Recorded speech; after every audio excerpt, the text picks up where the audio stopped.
Irma's take-home pay is $4,320 per fortnight, which is of course every 2 weeks.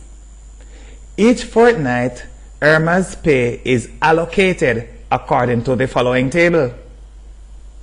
What is Irma's annual take-home pay?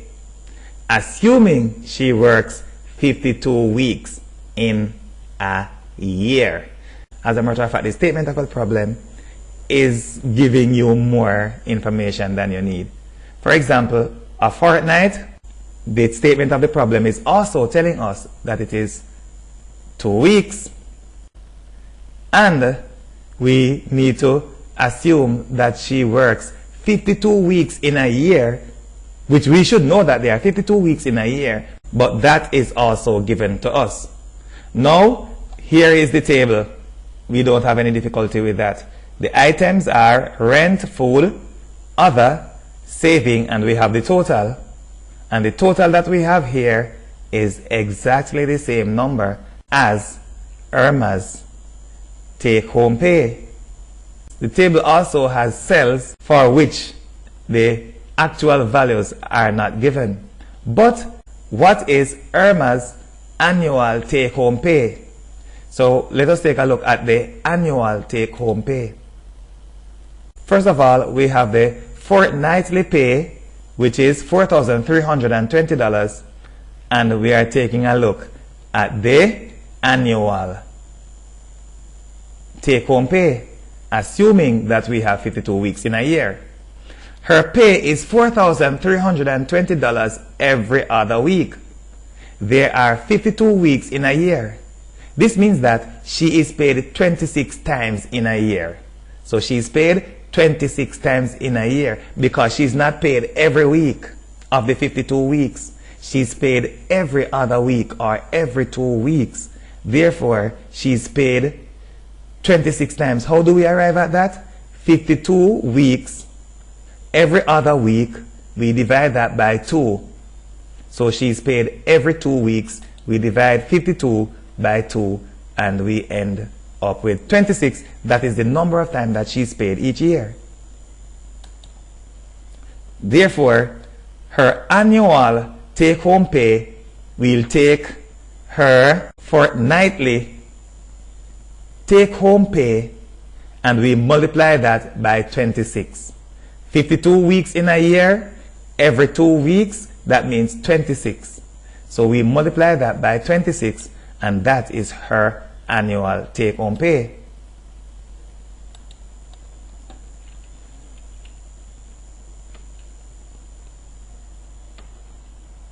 So we are taking her fortnightly amount, and what do we do on this occasion? One might want to take her fortnightly pay and multiply by the number of weeks, which is 52. Then we divide by 2. The result is going to be the same. So take her fortnightly pay, multiply by 52, and of course we are going to divide that 52 by 2, the one that we are multiplying by, or we can take the entire thing, multiply by 52, then divide by 2. It doesn't matter. So we multiply by 52, divide by 2, which is going to be 26 nonetheless, and the answer will be the same. So her take-home pay will be $112,320. Now, given all of the previous circumstances, we need to determine the amount of money that Irma allocates for rent each, not each fortnight, each month. What does that mean?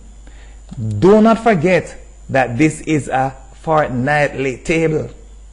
Therefore, when we do our calculation, the value that we are going to get from this table or belonging to this table should be a fortnightly amount, but we need a monthly amount. That's what we want to hear. Determine the amount of money that Irma allocates for rent each month.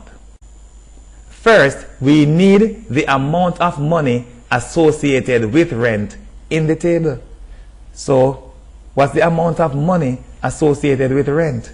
Because for us to get the monthly amount, we should at least be able to find the amount associated with rent in the table. And from that, we are able to calculate the amount allocated each month. Because that's a fortnightly table, but we want a monthly amount.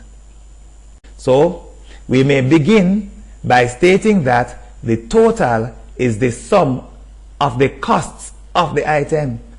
And we're going to use that equation in the end because we have the total here. So the total that we have here must be the sum of these. That's just a simple conclusion to arrive at. A simple interpretation of the problem. So there we have each item in the table and we are adding those together. And when we are finished adding those together, then that will be equated to the sum. Correct. So that is the total. The total is $4,320. And then that total is responsible for the coming together of all of these values. So that is what we will have. What will we do? Simplify the expression by combining the like terms. So we have x plus 629 plus 2x plus 1,750. But we have quite a mix of constant values, and of course the algebraic representations are like terms. So we put the like terms together. X plus 2x results in 3x. And what else?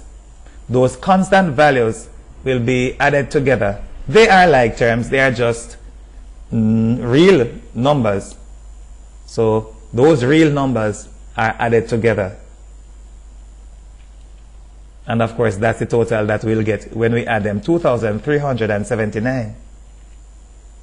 Finally, that is equated to, of course, the total that we have there. So what we have done after putting all of those together, all that we have done is simplified the left-hand side so that the equation is a bit simpler.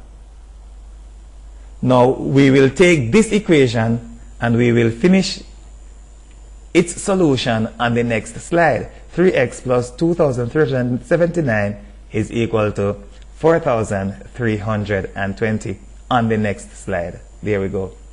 So there we have the equation that we are about to solve. Now we might go straight ahead and include those intermediate steps, but we're actually going to include them. We're going to put them on the slide and we're going to put them in a smaller version right there. So we will solve the equation by first eliminating 2,379 from that left hand side. In order to solve this equation, finding the value of x, we have 3 accompanying the x, and of course the 3x term is accompanied by 2,329. That is related to it by addition. Therefore, to eliminate this from the same side as the unknown, we need to subtract this result.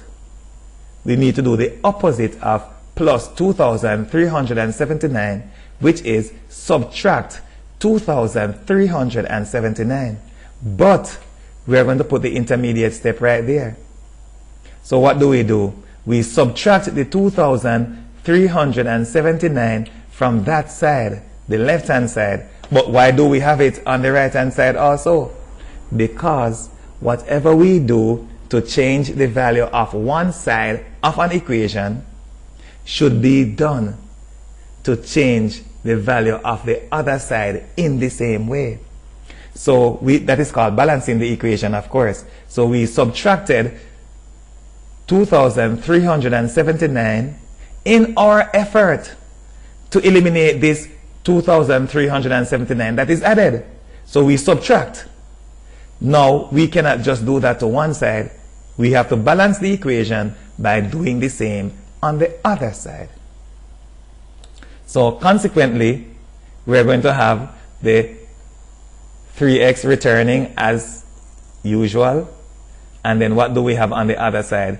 4,320 subtract 2,379. What will be the result? There it is, 1,941. Eliminate 3 from the left-hand side by division. So we have 3 accompanying x, and we need to find the value of x. We need to eliminate that 3. Since it is related to x by multiplication, then we will divide in order to eliminate it. So we'll divide 3x by 3 in our effort to eliminate that 3. But we cannot just divide by 3 on the left side alone. Whatever we do to change the value of one side of an equation must be done to change the value of the other side in the same way. And that is known as balancing the equation. So we need to balance the equation, therefore we need to divide both sides by 3. In that case, 3 is eliminated from the left-hand side, and we will simplify the right-hand side by a common factor of 3. 3 into 3 is 1, and 3 into that large number is 647. So x is equal to $647. So that's the rent. And do not forget that we have fortnightly amounts in that table. And we are highlighting it again that it is per fortnight, which is every 2 weeks. And we are highlighting it again that amount of money that Irma allocates for rent each month. So we are actually finding the monthly amount on this occasion. So the rent is given per fortnight, but we need her monthly rent. So there are 2 weeks in one fortnight. So 2 weeks make one fortnight. 4 weeks make 1 month. There are therefore 4 divided by 2, which is equal to 2. So there are 2 fortnights in a month. 2 weeks in a fortnight. 4 weeks in a month. It stands to reason that we have 2 fortnights in a month. So when we get the fortnightly amount, we need to multiply that by 2 in order to arrive at the monthly amount. So the monthly amount turns out to be 2 times $647, which will give us $1,294. So that's what we have. We could have taken another approach in which we subtract. That is an entire approach in finding the value of x and consequently answering the question in its entirety. We could have taken another approach in which we subtract the known values from the total, and what remains will be the total of the unknowns. Right, so we have the total here. If we take out these 2 values, all that we will have left is the unknown values, and we are just going to do that. So we will have the unknown values, then we'll take the total and subtract the known values. That will give us the total of the unknowns. So we are taking out those. X plus 2x is equal to 3x, and 4,320 subtract 659 subtract 1,750 is equal to 1,941. So we have 3x is equal to 1,941. I remember that value, and you should remember that value also. Repeat the process that is clarified on the previous slide, because we clarified that already, that we need to find the value of x, and then when we find the value of x, It is a fortnightly amount which we multiply by 2 to give us the monthly amount. And that is our monthly rent, $1,294.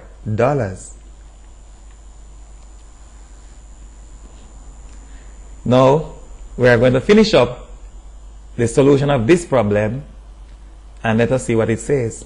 It says the saving is used to pay her son's university tuition cost. It says her savings is used to pay her son's university tuition cost, which is $150,000. And we are required to find, what else are we required to find? The minimum number of years that she must work in order to save enough money to cover her son's tuition cost. Now we have to start to think about it from now, the way that we will progress. Because what we have here, we cannot forget that it is a fortnightly table, which means that there are 52 weeks in a year. There are 26 fortnights in a year. We have discussed that before. So those will figure in the way that we approach this problem. That is a simple problem. Divide each saving into the tuition. So what we have for the saving, we divide that into the tuition. The result will give the number of fortnights which can work. But let us begin by thinking in months. Let us think in months first. Because even if we get the number of fortnights, we can convert it to months. There is no difficulty. So, but let us think in months first. So we have 150,000. Thinking in months, we need to double the fortnightly savings, converting it to monthly savings. So if we are going to divide this by her monthly savings, what do? We take the fortnightly savings and we multiply that by 2. So we'll take the fortnightly savings, multiply that by 2, and divide it into the tuition's cost. So let's go. The result will now be in months. Why in months? Because we are converting the fortnightly savings here to monthly savings by multiplying by 2 before dividing into the tuition cost. Therefore, what we will end up here with is the number of months. So divide the number of months by the number of months in a year, and we will get the number of years that she needs to work. So we have the number of months, then we need to divide that by the number of months in a year. So the number of months in a year is 12, so we divide that by 12. So the number of months divided by 12 give us the number of years, and that turns out to be 3.575 years, which is not a horrible thing. It is okay to include that fraction in the answer since she is paid at the end of each fortnight, which is merely a fraction of a year. So because the fortnight is merely a fraction of a year, then if the result turns out to be a number that has a fractional part, then that should not be any problem. Teachers and instructors, get unlimited access to teaching aids for your virtual classrooms at richardjamesmathematicsresources.com. Also, this is the best place for the hearing impaired to master mathematics as long as you are literate.